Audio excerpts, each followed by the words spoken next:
Good morning everyone and जय माता दी। आज का दिन थोड़ा सा स्पेशल है, पर उसके साथ साथ थोड़ा सा टेंशन भरा भी, क्योंकि आज मेरी लाइफ का पहला इंटरव्यू है। एंड गाइस, मैं सच बताऊं, मैं मॉर्निंग पर्सन बिल्कुल भी नहीं हूँ। लाइक एफएमजी के टाइम भी ना, मैंने सिर्फ रात को पढ़ाई करी और दिन में मैं सोती थी। और जैसे कि आप देख सकते हैं, मेरे वॉशरूम के मिरर की हालत तो मतलब इतनी गंदी हो रखी है इस वक्त। बट एनीवेज, इंटरव्यू में ही मुझे लेट नहीं होना था, तो जल्दी जल्दी हम रेडी हो जाते हैं। सच कहूँ, दिमाग में 100 क्वेश्चन चल रहे हैं। क्या पूछ लेंगे, आंसर याद आएगा या नहीं आएगा, मैं कर पाऊंगी या नहीं। इसलिए थोड़ी नर्वस भी हूँ और थोड़ी कंफ्यूज भी। बस यही होप है कि मेरा सिलेक्शन हो जाए और जिंदगी थोड़ी सही पाथ पर आ जाए। बट ऑब्वियसली डॉक्टर हूँ तो ओवर थिंकिंग तो फ्री में मिलती है। और अब मैं अपने लिए पानी गर्म कर रही हूँ, क्योंकि इसके बहुत ज़्यादा फायदे होते हैं। लाइक अगर आप इसको मॉर्निंग में खाली पेट पीते हैं ना, तो डाइजेशन के लिए काफ़ी अच्छा होता है। टॉक्सिन्स निकालता है, मेटाबॉलिज्म बूस्ट करता है। पर सच बताऊं, आज थोड़ा डल फील हो रहा था, माइंड हैवी था और हार्ट भी। फिर मैंने मम्मी से बात की और पता नहीं कैसे अचानक से सब अच्छा लगने लगा, जैसे थोड़ा सा सुकून मिल गया हो। उन्होंने मुझे बोला ज़्यादा घबराना नहीं है और सब कुछ ऊपर वाले के हाथ पे छोड़ देना है। उसके बाद मैंने भी ज़्यादा सोचा नहीं और बस फटाफट नहाने चली गई। टाइम भी निकलता जा रहा था और आज का दिन भी काफ़ी ज़्यादा इम्पोर्टेंट था। फिर जल्दी जल्दी नहाकर मैं वॉशरूम से बाहर आ गई और सीधे पहुंच गई अपने रूम में, क्योंकि एक नई जंग वहाँ पे मेरा इंतजार कर रही थी, जिसका नाम था आज क्या पहनूं। And to be very honest, interview से ज्यादा मुश्किल सवाल तो मेरे लिए यही था। अलमीरा खोलते ही हेडेक होने लगा। इतना टाइम लग गया डिसाइड करने में कि लग रहा था इंटरव्यू से पहले फैशन का ही वाइवा दे जाती हूँ। ये दुख का खत्म नहीं होता बे। इतनी देर अलमीरा के अंदर सर्च मशीन चालू करने के बाद भी कुछ समझ नहीं आ रहा था।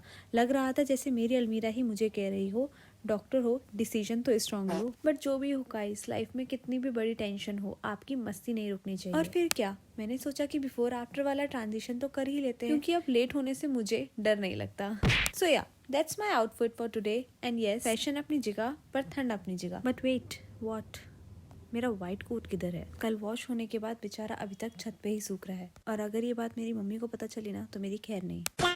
तो फटाफट मैं अपनी छत पे गई और मैंने अपना व्हाइट कोट उठाया, क्योंकि बहुत ज़्यादा लेट होने लग गया था। और मेरी मम्मी का भी मेरे को नीचे से बार बार फ़ोन आया जा रहा था कि जल्दी से नीचे आ जा, ब्रेकफास्ट रेडी हो गया है। मोस्ट ऑफ द टाइम ऐसा होता है कि जब भी मैं लेट हो रही होती हूँ तो मैं अपना ब्रेकफास्ट स्किप कर देती हूँ, जो कि बहुत बेकार चीज़ है। यार, अब स्कूल की टीचर को बताना पड़ेगा कि हम लंच, ब्रेकफास्ट, डिनर सब करना भूल जाते हैं। क्या बात कर रहे हैं?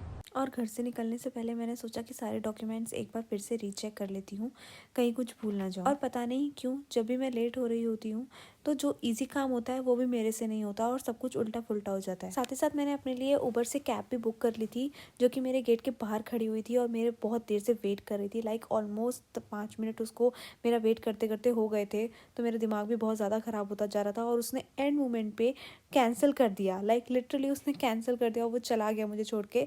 बट जैसे मैं घर से बाहर निकली तो घर से बाहर से ही ये अंकल ऑटो लेके जा रहे थे, तो मैंने उसी टाइम इनको रोका और मैंने इनको बोला कि मुझे इस हॉस्पिटल में छोड़ने के लिए। सो यार, मैं अब घर से निकल चुकी थी और जैसे जैसे डेस्टिनेशन पास आती जा रही थी, मेरी हार्ट बीट बढ़ती जा रही थी। बट स्टिल, इस प्रोफेशन ने हमको बहुत कुछ सिखाया और उसमें से एक चीज़ थी काम रहना। पर इसके साथ साथ दिमाग में एक और चीज़ चल रही थी कि नीट पीजी कैसे मैनेज होगा। आफ्टर ऑल, नीट पीजी मेरे लिए बहुत इंपॉर्टेंट है, सपना है, मेहनत है और प्रेशर भी। अगर आप भी इसी प्रोफेशन से बिलोंग करते हो तो मुझे कमेंट सेक्शन में ज़रूर बताना कि आपका फेवरेट सब्जेक्ट कौन सा है। सो गाइस, फाइनली मैं हॉस्पिटल पहुंच चुकी हूँ। एचआर डिपार्टमेंट में थोड़े बहुत डॉक्यूमेंट सबमिट करने के बाद मैं पहुंच गई थी अपना इंटरव्यू देने, जिसमें मुझसे लिटरली बहुत सारे क्वेश्चन पूछे और मेरी हालत बहुत ज़्यादा ख़राब हो गई थी कि कैसा रिजल्ट आएगा। बट येस गाइस, फाइनली मैं सिलेक्ट हो गई हूँ। खुशी तो बहुत हो रही थी मुझे, बट या हॉस्पिटल था तो मैं उसको एक्सप्रेस नहीं कर पा रही थी। बट हाँ, यहाँ पे आप सोच रहे होगे कि ये क्या हो रहा है, बनने तो डॉक्टर गई थी बट ये पेशेंट वाले काम क्यों करवा रही है। सो गाइज, यहाँ पर मेरा ब्लड सैंपल लिया जा रहा है फॉर बेसिक इन्वेस्टिगेशन, जैसे CBC, LFT, KFT, ताकि ओवरऑल हेल्थ का बेसिक आइडिया मिल सके।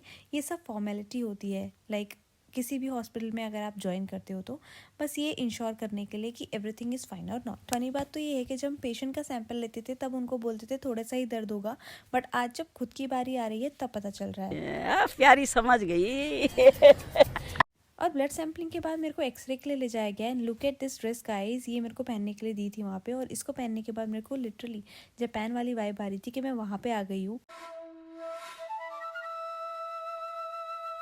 और जैसे ही मेरे यहाँ पे सारी इन्वेस्टिगेशन हो गई थी, मैंने फॉर्म फिलिंग चालू कर दी। लाइक जो भी मेरे को यहाँ पे फॉर्म्स फिल करने थे वो सारे मैंने अपना काम करके ख़त्म कर दिया था। And yes, I am free right now. But free होने के बाद मुझे भूख लग गई तो मैं डायरेक्टली कैंटीन चली गई। कैंटीन जाने के बाद मैंने अपना लंच किया और उसके बाद फिर मैंने अपने JR से बात करी और उनसे थोड़ा ओरिएंटेशन लिया कि यहाँ पे कैसे क्या होता है, because it's my first time और मुझे नहीं पता था कि चीज़ें बेसिकली होती क्या हैं। तो स्टार्टिंग में थोड़ा अडेप्ट करने में तो टाइम लगता ही है, तो वही मैंने उनसे सारी चीज़ें पूछी। And yes, that's all for today. Thank you for watching. Do like, share and subscribe if you haven't done it before, and I will see you in my next vlog. Till then, bye bye.